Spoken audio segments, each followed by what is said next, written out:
stations. So if you look at it that way, if you did the whole country, you would have spent $30 trillion, okay? Which is more than the country, which is every country in the world. It's so out of control. It's so horrible. And they don't want to change. The truckers came in to see me. The truckers are great. They have trucks that can go from New York to Los Angeles on a tank of diesel fuel. And they came in almost crying. They said, these people are crazy. They want us to go to electric trucks. And the problem is they don't go far. They'd have to stop 6 times. I mean, you talk about no deliveries. They have to stop 6 times. They're 2.5 times heavier than gasoline or diesel. So the truck would weigh 2.5. I said, well, that could be a problem, right? Yes, you'd have to rebuild every bridge in the United States because they can't hear. What do you think of that, Carlos? So now if you're a child, you'd say, okay, that doesn't work. You know, those 2 things, right? It doesn't go far. And the other thing, third thing is they'd have to use half of the capacity for the battery because the battery takes up tremendous amounts of room, much more than a load of diesel fuel, which is, you know, something. And by the way, even little things, I'll give you little boring facts. As the truck goes, the fuel gets lighter, the battery stays the same weight. So it's massively heavy, and it takes up about 50% of the area that you're supposed to use to transport it. So it doesn't work. So normally what you do is say, all right, after about, would you say 3 minutes, Carlos? 3 minutes, you'd say, okay, let's get on to the next. That doesn't work. They say, we don't care. We want you to do it. And these truckers are beside themselves. They're going to be forced to do electric trucks. They're not going to work. Maybe someday in the future, I don't know, maybe someday, but it's possible it'll never work because it's so crazy. But think of it, just the weight or the distance, they don't go far. The cost is astronomical. And these guys are going to be all put out of business. You're not going to have any truckers. And they say, we don't care. Build it. That's what we want. We want all electric trucks soon, like you give them such a short period of time. These are big. One gentleman had 29,000 trucks. And he said to me, you know, I've been buying trucks for 50 years, and every damn year they got better and bigger and stronger and more efficient. Every single year. And then we build the cabs. We build apartments on the back of those trucks. And I'll tell you, sir, I know you like luxury. You'd be proud to live in one of those trucks. See, I don't know about that. I might be. Who knows? Who knows? But and I think he meant it, actually. But he said, you'd be proud, you know, in the cab they built like the place for them to sleep and stay. He said, some of those things are so beautiful. But he said, every year, for 50 years, it got better. And if we had to go to electric, we would go back more than 50. We'd go back to 60 years. It would be worse than the truck from 50 years ago. Doesn't work. So what you say is it doesn't work. But they want to force it down your throat. Look at the case of Los Angeles and California. They have brownouts and blackouts all the time, and they want to go all electric. They don't have enough electric for themselves. They want to go all electric with one of the worst governors. And by the way, she, as the Attorney General, helped destroy the state of California, and she destroyed probably, that's Harris.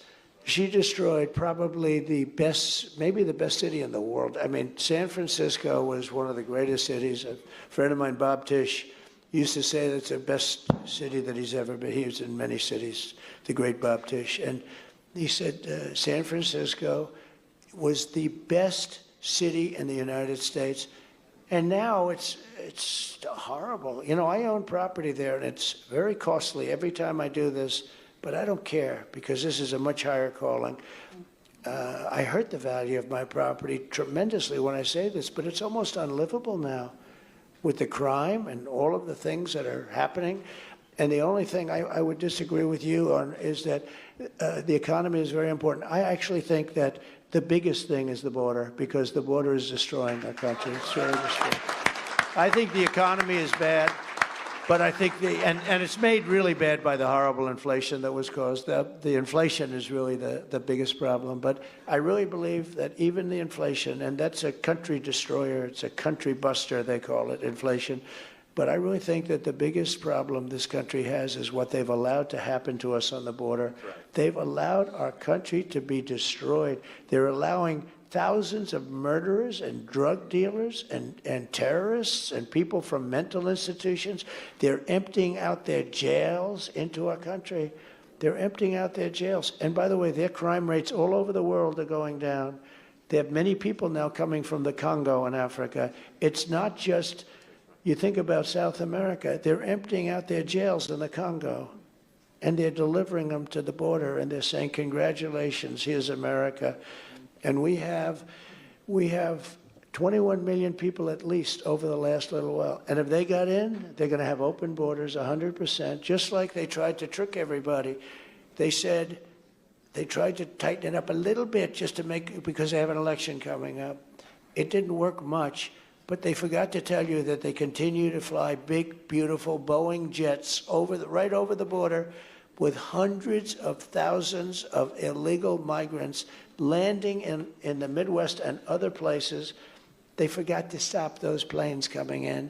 They thought they were going to put a little bit of a show on the border and they could show something. They didn't do it.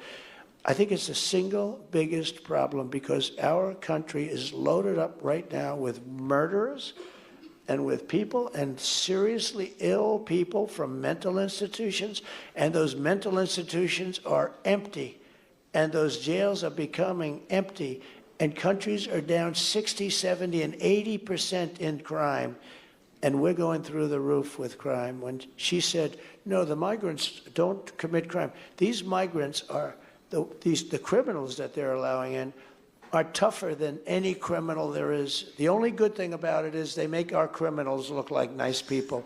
These are ruthless, horrible people. I'd like to ask Max to say a few words because he gets it from the standpoint of where he was born.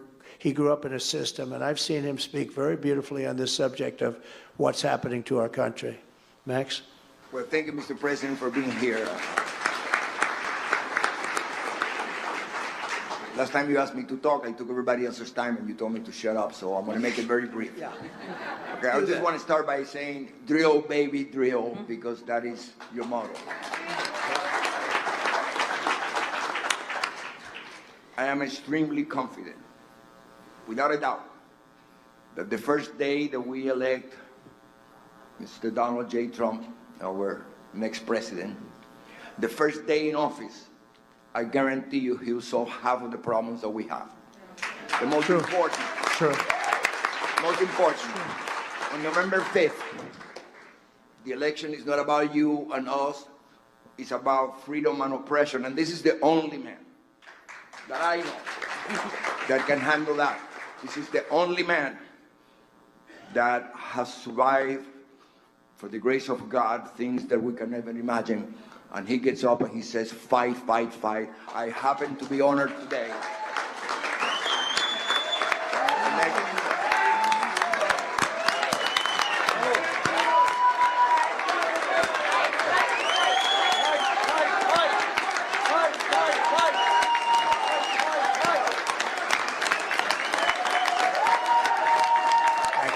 Thank you, man.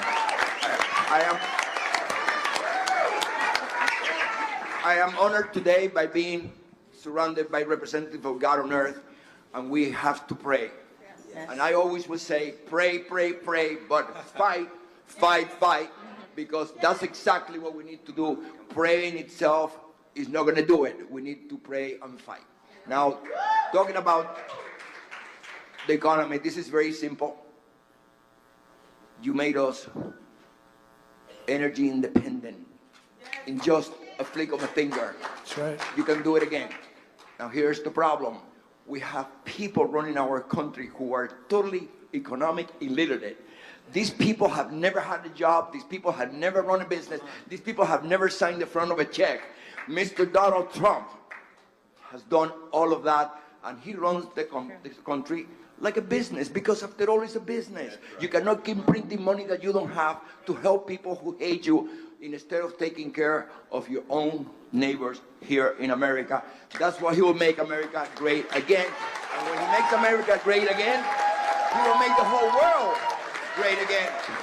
Because we need to be strong enough to take care of our problem, and then we can go and help the people who need help. So thank you, Mr. President. Talking about the American dream, a young boy came to this country at age 13, didn't even know the language, and one day he's sitting in a panel, hugging the best man, the President of the United States of America. Thank you very much from the bottom of my heart. Beautiful. Thank you very much. Mr. President, and it's a misnomer that Latinos want open borders. We want a secure border like all Americans. And we know what it leads to. Eduardo, who is the producer of Sound of Freedom, he has so much firsthand experience. So Eduardo, why don't you tell us about the movie and what we're facing with the immigration that the president's talking about? Well, first of all, thank you so much, President, for your time. My name is Eduardo Verástegui, and I am very grateful to this nation for opening the door to my dreams. This nation has been such an amazing blessing in my life. God bless America. God bless Mexico, and God bless Hispanic America. And let's make America and Mexico and Hispanic America great again. Together, pro-life again, healthy again, and free again. I met these heroes 10 years ago in Los Angeles, California. Ex-Navy SEALs, ex-CIA agents, and they travel around the world undercover rescuing children. And when they told me in details what they do, in how they rescue these children, my eyes were open. And I said, I'm a filmmaker, I wanna make a movie about this, because the first step to eradicate child trafficking is to raise awareness. Because if you don't know that this problem exists, how you can fix it? So I made a promise to God that I will dedicate my entire life to end child trafficking. To end child trafficking. Because God's children are not for sale. Children are sacred. And I am very grateful with you, Mr. President, dear amigo, dear hermano, because of you hosting a private screening in your house, because of you endorsing Sound of Freedom. After that, Sound of Freedom became the #1 independent film in box office ever in history, produced by a Mexican producer. Thank you for that. Thank you for the incredible hard work you're doing. Thank you for putting the children first. And that's why it's so important, is for all the media, for all Mexican Americans, Hispanic Americans, to vote for President Trump. And I know we will win for the third time. For the third time. Yes. Yes. We will win for the third time. And that's a fact. It's not an opinion. It's a fact. Because it's true. Because it's true. Look what is happening right now. Look what is happening right now with these evil people. Obama, Hillary, Kamala, Joe Biden, Sleepy Joe, all this team. There's more than 300,000 children, over 300,000 children that they came through the border, they released them, and we don't know where they are. Kamala, where are the children? Kamala, where are the children? You know, these people, Kamala and Biden, they're the biggest human traffickers in the history. And everyone knows that. And that's why I'm here to give my 100% to support my dear friend, President Donald Trump. And again, we will win for the third time. God bless you. God bless you, Mr. President. Really nice. Thank you. We need to put you in the White House back again. In the beautiful White House. You're going to be in the beautiful White House again. You bring up something that people don't talk about, the press doesn't talk about. I think if it were on the other side, it would be one of the great scandals in history. It's actually 325,000 children are missing, sex slaves, slaves, or dead. Yes. One of those four things: slaves, sex slaves, missing or dead. And think of what 325,000, you know, we say it's a number, blah, blah, blah. I was talking to a reporter before I said 325,000. Oh, what else is new? He's going like, let's go to the next question. I'm saying to myself, can you believe it? Wow. A bad sort of a reporter. I told him he is. But think of it almost like, you know, like let's get on with the interview. Think of what 325,000, we have religious leaders up here. Think of what 325,000. How many times can you fill a nice big stadium like a Yankee Stadium with that 325,000? They're missing. I think many of them are dead. Most of them possibly are dead. It's so sad. Our country is so sad. And then you wake up to the news that we've given the entire Israeli game plan to the enemy. Who could imagine this? Who could imagine this? I would say Israel's not too happy about that, right? But with all of this together, add it up, and I'm just so glad I bring it up, and it doesn't register. Maybe it registered better the way you said it, because, you know, you're such passion the way you said that. We are missing, during their regime, this stupid person that was the border czar. She was made the border czar. Now she said she wasn't. She was the border czar for 3.5 years, and now she said no. Whether she is or not, she was in charge of the border. That's loud and clear. She never once called the Border Patrol. The Border Patrol, by the way, 5 days ago endorsed me, which is something they're not even really supposed to do. And in endorsing me, they gave it a full-throated endorsement, but in endorsing me, they said how horrible she is. And it's not easy for them to say that. You know, this is the vice president of the country. They work for the country. They said the worst that they've ever seen. And, you know, they're great people. They're people that want to do their job. It's easier not to do the job, probably. Just let the people walk right into our country. They want to do the job. They love the country. They're incredible people. I've gotten to know them very well. And they said not one time, the question was asked by the fake news, how many times did she call? Not one call was ever made to any of them by either Biden or Kamala. Not one call about the border. And I actually think it's the biggest thing. You know, we talk about the economy and we talk about inflation. Let's put them together. But there's something about that border that's just really, really evil. The drugs, the human trafficking, you know, it's not just people pouring through. It's the human trafficking, and they traffic in women mostly. It's mostly women, believe it or not, as much as we talk about the 325,000, but women still have the big edge. They traffic in women and children, and they do it at levels that, by the way, 4 years ago, it's always bad. If you do one person, it's bad. But this is 15 or 16 times the number. Nobody checks. Nobody does anything. You know how you check? You go and open the trunk of a car. That's how they put them mostly in trunks of cars.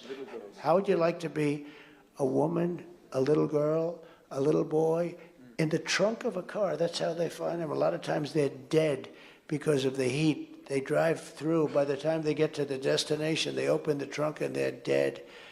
And this horrible, incompetent person has allowed this to happen, and never one time called anybody from the Border Patrol. They work for her, and they work for him, and then they complain about a bill. It's a phony deal. It's a scam.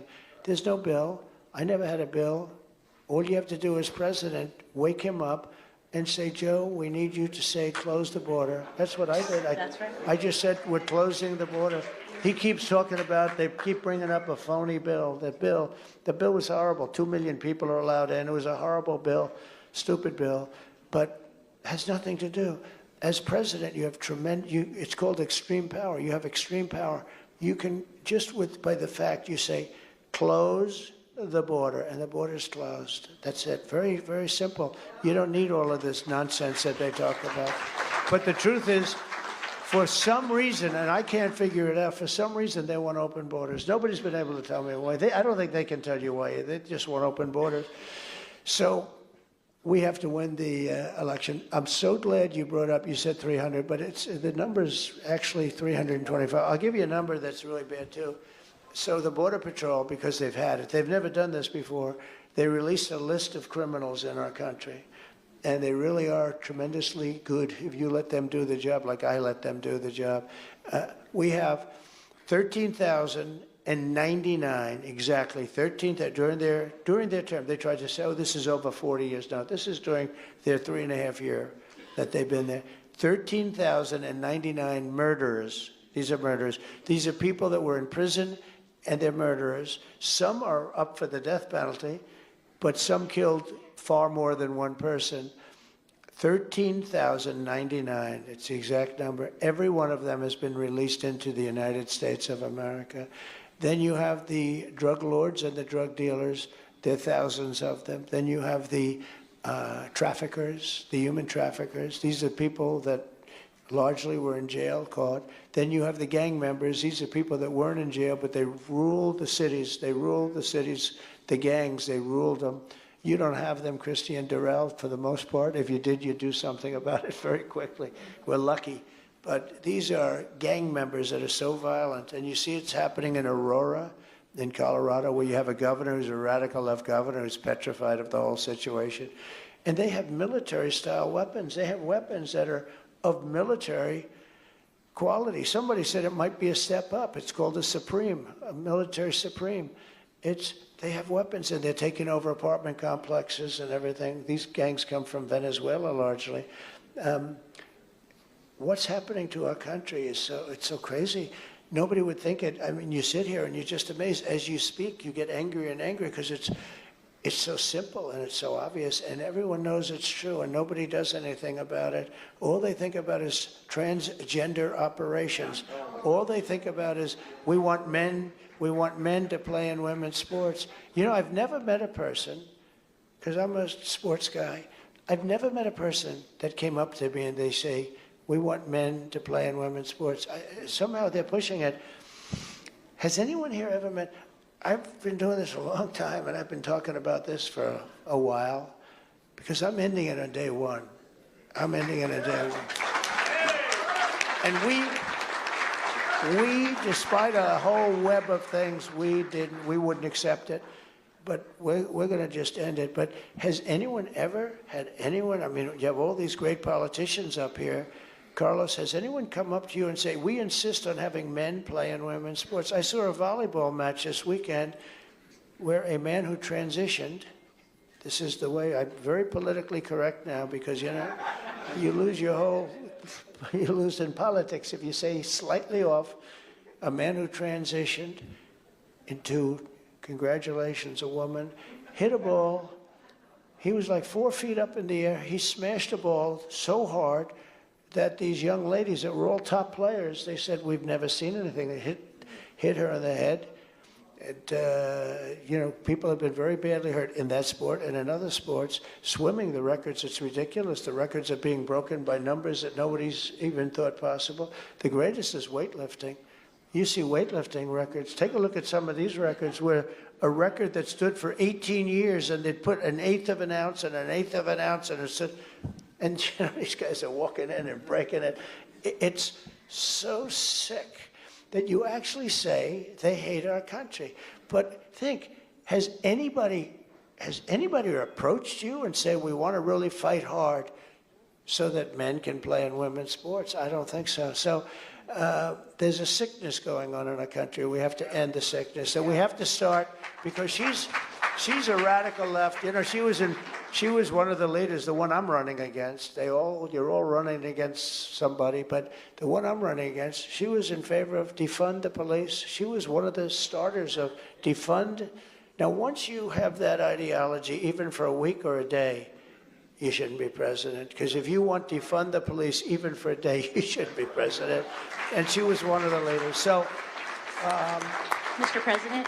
So I just want to leave it at that. Would anybody else like to say anything? Bob, would you like to say something? Sure, Mr. President. Go ahead. Give a Latino a microphone. That's all right, in your case.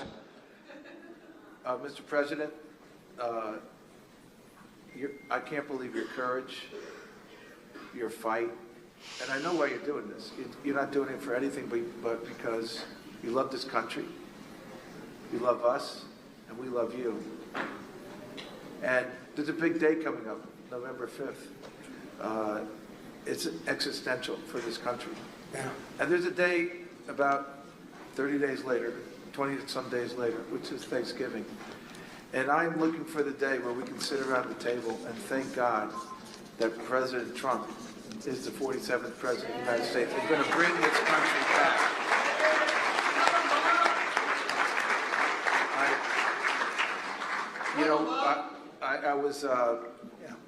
There's a famous Cuban poet, Jose Marti, and he said, there are those who are born to love and build and others to hate and destroy. You're a builder, you're a uniter, you're courageous, you love, and you create. Years ago,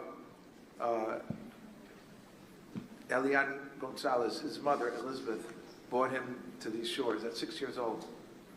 And, you know, for opportunity, for the land of opportunity, we've become the land of exploitation. They took him out. The family had fought to keep him in this country under pressure from Castro. They took him out. Our DOJ took him out, Janet Reno. You know, Mr. President, DOJ has not gotten much better since then, even under some Republican presidents. But, you know, to me, the three-letter agencies is the fourth branch of government. This warfare that's gone against you, and that's one of the ones that are taking this country away. But we had a day of protest. I was here, I was living in Florida at that time when Elian was taken. And they expected that Miami would burn, like other protests around the country by other groups. But nothing happened, and why is that? Because the Cuban community, the Colombian community, the Venezuelan community have built Miami, and they built this country where the working class. And when you build, you don't destroy. Right. The other side of, you know, loving and building and creating is hating and destroying and dividing. And that's what's happened. We have become from the land of opportunity to the land of exploitation. And the exploiter in chief is Kamala Harris and this administration. Yes. Right. And I don't say that I say that as a Latino who's fed up. Basta ya con el abuso. Where enough abuse and enough exploitation. To talk about, because I was involved with Eduardo on The Sound of Freedom as the executive producer, and we stole it out of Disney, who had no faith in it. They were going to engavetarlo, they were going to put it away. But Angels lifted it up, and it became an incredible thing. And it lit a fire in me and our company to the awareness of child trafficking. Now, last year, and I know this because we were involved in anti-trafficking, on April 26, 2023, Tara Lee Rodas testified before Congress that the U.S. is the middleman in this trafficking. And I've been to Central America. Our kids are being bought for pennies on the dollar, and they're sold. We know where they are. You know, none of these sponsors that they're handed off to have been vetted. They know that they're being sold into slavery, into sex, into body parts, etc. And so we are the middleman. We're profiting off of this. And, you know, Mr. President, when you become president, we need to follow this money because it's dark money. You know, we're exploiting our children. But something happened after Tara Lee Rodas, just last year, testified there were 85,000 children missing. And Javier Becerra, who's head of HHS, and Alejandro Mayorkas, he went to his group and said, people, Henry Ford would be embarrassed by the lack of efficiency of bringing people in as commodities to be sold. We need to be more efficient. And guess what happened? The Inspector General of DHS, Department of Homeland Security, under Mayorkas, they did this investigation that this year, less than a year later, were 325,000 children missing. And like the President said, also millions of people trafficked and exploited. 70% are women, 25% are children. But we were so good. That's the only thing we've been good at. To tell you, this administration, the only thing they've been good at is growing the biggest industry in the world, which is human trafficking and drugs. That's the only thing that, and for exploitation, for power, for money. You know, if you go to watch Aladdin, it's a pretty cool theater on play on Broadway. The genie says to Aladdin, never drink from the cup of money or power, never be satisfied. But this is, you know, Kamala Harris was charged with looking for the root cause of trafficking and the border problem. The root cause, you know how she could find it? Look in the mirror. I mean,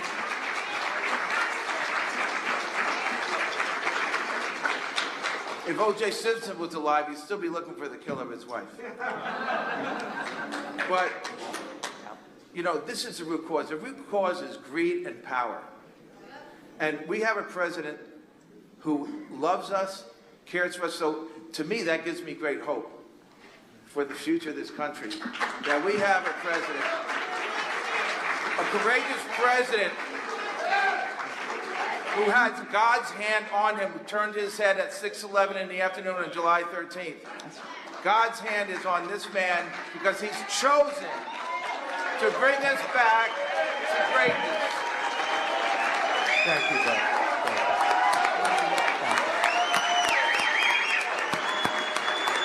Thank you, Bob.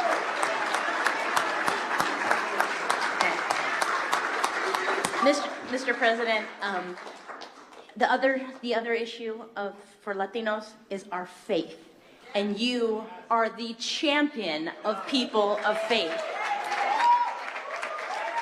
And so we would like to end this, if you would allow us, with praying over you, if you would allow us. And I would like for Apostle Maldonado and for Pastor Ramiro, if you could start, and then Apostle, if you could finish, and we will pray for you. Get together? Yes, do you mind, sir? No, Okay. not at all. Let's all Not get at together. all. Thank you.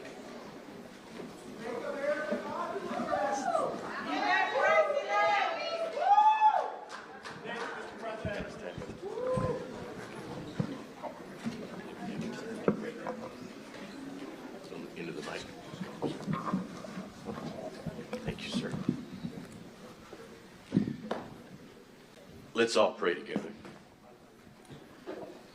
Heavenly Father, we humble ourselves before you, and we believe, Lord, that you are the answer for all the problems that we're facing.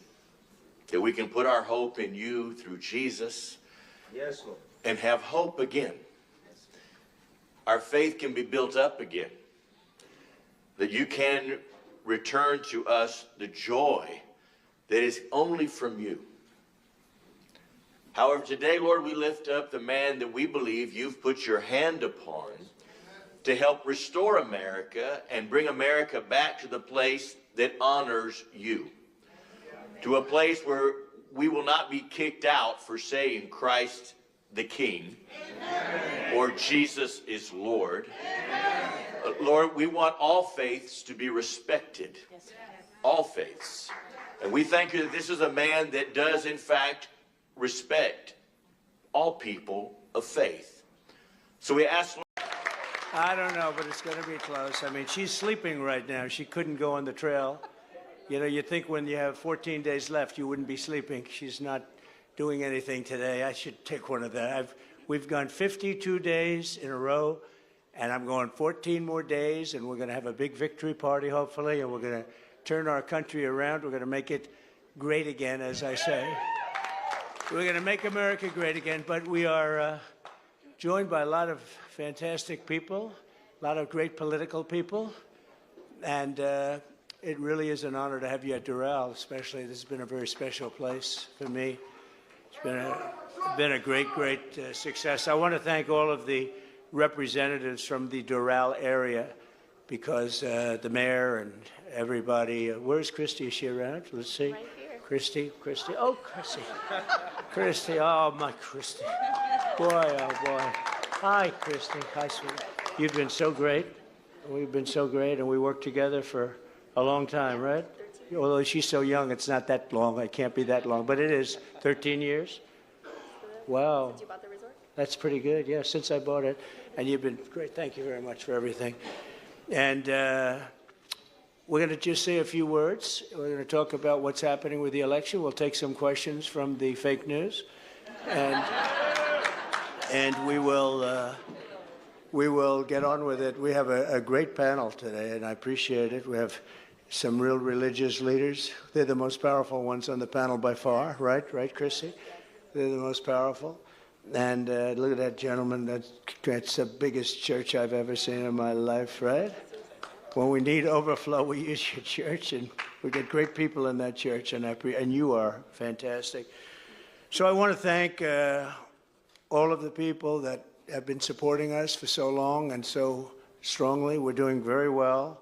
The polls are looking great, and I think maybe more important than even the polls are the initial numbers are looking incredible. You know, in North Carolina, I was there, did 3 stops there actually yesterday, and one quite a way right after this horrible event happened.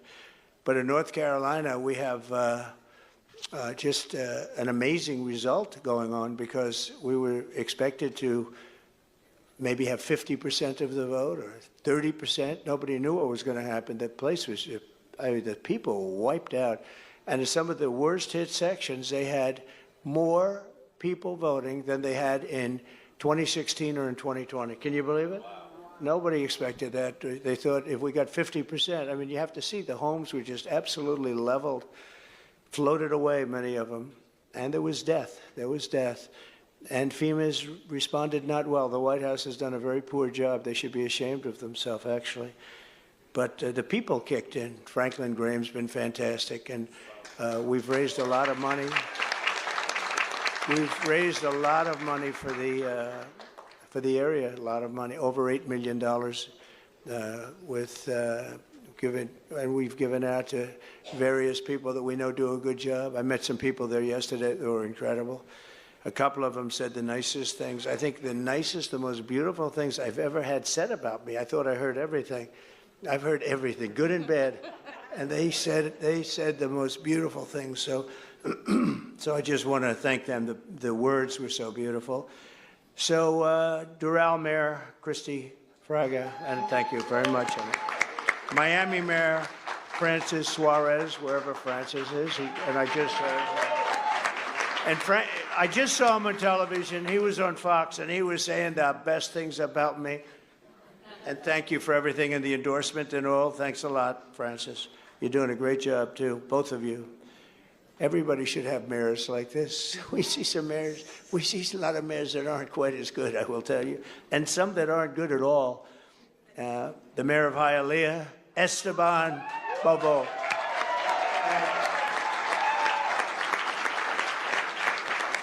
And you know why I love you is because he named their main street after Trump. Going right into Hialeah, going into the track, it's Trump. So many people call me. They say, thank you, Mayor. They say, I just saw the most beautiful street. It's got your name on it. And that's sort of one of the first. And I really appreciate it, Mayor. You've been great. Members of Congress, Maria, Elvira, Salazar, thank you. Thank you, Maria, very much. And a friend of mine for a long time, Carlos Jimenez. He's been a friend of mine for a long time. Where is he?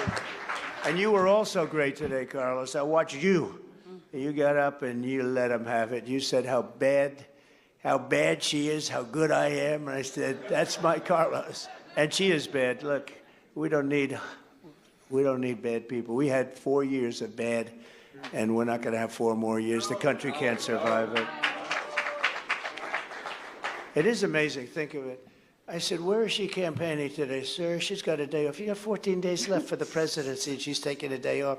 This is not what you want. This is not what you want. Matt, say hello, Matt, my friend for a long time, huh? A man who has been incredible. He owns Goya Foods. I eat it whenever I can. So Bob, and everyone knows him, but I think you're probably the most well-known. You know, they attacked Bob. He announced that he's in favor of Trump. And, you know, the radical left lunatics went crazy. They just went crazy. And they do things that probably are illegal. Probably. I think it's actually illegal. They'll go after companies. They'll go after viciously. They'll never go after your oil company. But they'll go after.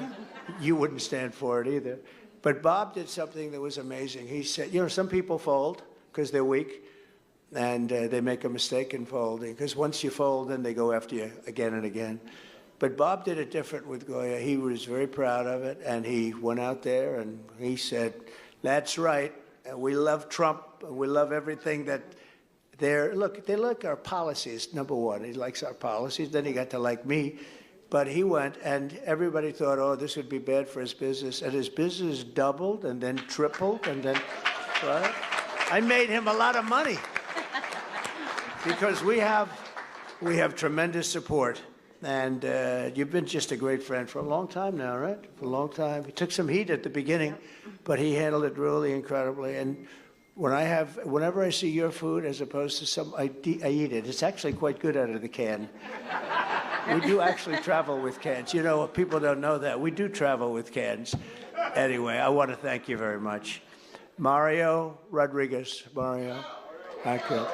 Thank you. Oh. Thank you, Mario. Do you want to say something, Mario? Yeah. Go ahead. I mean, Mr. President, it's amazing what you've done for the Hispanic community, and you are going to be rewarded handsomely for that. Thank you. Well, we have, and they've rewarded me already. You know, it actually, this love affair has been going on pretty much from the beginning. Now, 2016, it was a little early, but then I started producing for them, and they produce for the country because the level of genius, entrepreneurship, energy that they have, it's an incredible community. And I liked them and they liked me. And now they're seeing numbers that are shocking. They're seeing numbers. I saw it this morning. The anchor was almost crying. They said, what's going on over here? It's been a great relationship. Thanks a lot, Mario. Mercedes Schlapp, thank you, Mercedes, very much. Thank you. Thank you, Mercedes. And a man who's really, he's got it, Pastor Ramiro Pena. Thank you. Thank you. Thank you, Pastor. Eduardo, thank you very much for being here. Big movie star from Mexico. He's done a great movie. We watched it together, Freedom, and really great. And you're doing another one very soon, I think, on a similar subject, right? That's a very sad subject, but that really did create awareness for a very tough situation, so we appreciate it very much. Thank you for being here. Thank you for being here. Rick Scott's around someplace. Where's Rick? Hello, Rick. Hi, Rick. I just saw a poll. I saw two things. I saw a very nasty commercial about you, and it was false. I was going to call you, and I said, maybe he's going to be there. Nasty but false commercial. Such a lie. But don't worry, I have a lot of them about me. And it hasn't affected us. But Rick is fantastic. He was a great governor, and he's a great senator. He's a great senator. And the good news is I saw a poll, and you're really doing great. So you're doing really fantastic, Rick. But just keep it going. So this election is a choice between whether we will have 4 more years of total failure, because what's going on now, we are a nation in decline. We're a failing nation. We're laughed at all over the world. No matter where you go, they laugh at us. They can't even believe what's happening. And I'll tell you what, she's worse than he is. And they do lie. I was just saying to Rick, you know, the lies. They say the exact, I'll have like 10 different things where I'm this, I'm this, I'm this, I'm this. Everybody knows it. The media knows it. They do nothing to change it. And then they come out with a commercial saying exactly the opposite. I mean, things like, I'm in favor of, or let's say they even say it differently, I'm against fracking. That's the first time I've ever heard it. Trump is against fracking. They do things that is just, and she's against fracking, but now she says she's for it. So I've had Hillary, I've had Sleepy Joe, I've had a lot of people that I've run against now.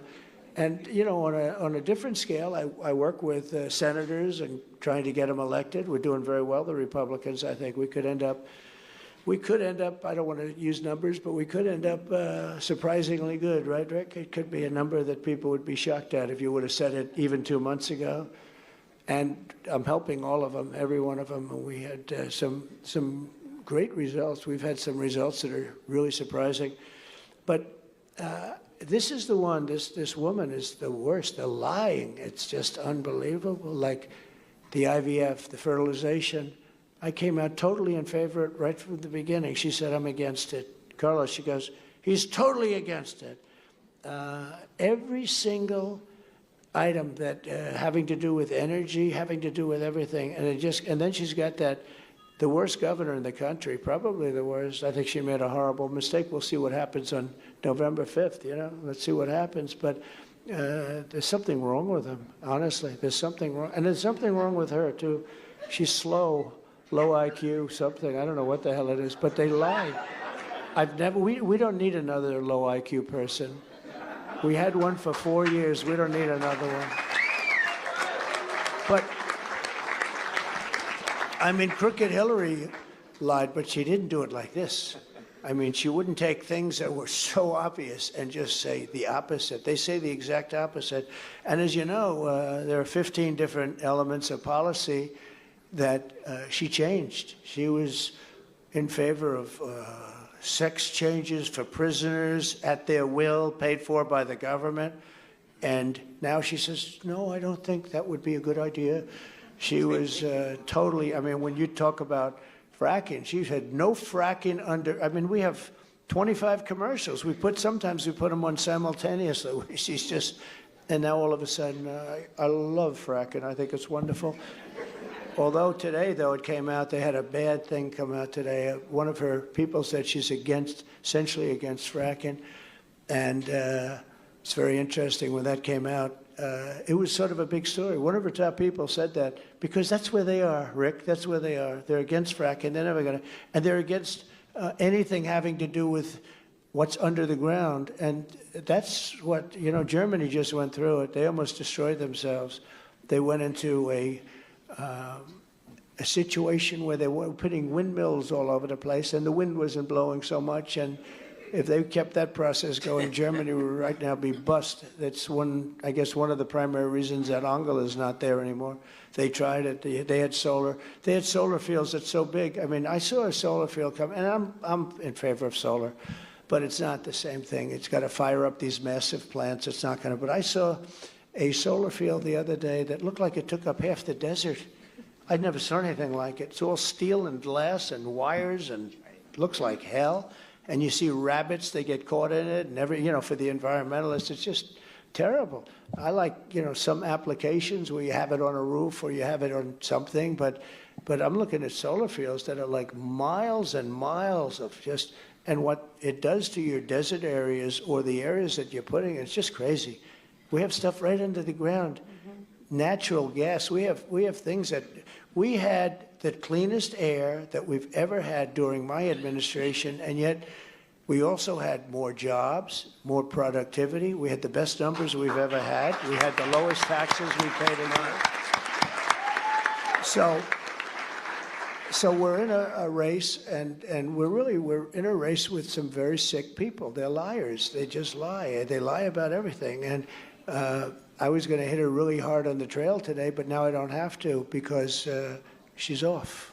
She's off. No, I can't get over it. Who the hell takes off? You have 14 days left, and she'll take a couple of more days off, too. You know why? She's lazy as hell, and she's got that reputation. She's a radical left lunatic. She's further left than Bernie Sanders or Pocahontas. Now, Pocahontas... Because I think, Rick, is Pocahontas further left than Bernie? Just about, right? It's close. It's close. Who the hell cares, right? Rick says, I don't know. But they're out there. But she's furthest left. We can't have a person. She's a Marxist. Her father's a Marxist professor. By the way, the fake news, look at all of them. Where is the father? We should interview, because I'd find it interesting to see what he has to say. He's... I don't know, they seem to have a problem, but it would be nice to interview the father. He's a Marxist professor, and I think that's okay. That's good, fine. But I think it's appropriate that the father be interviewed by the fake news. They don't want to interview him, and I wonder why.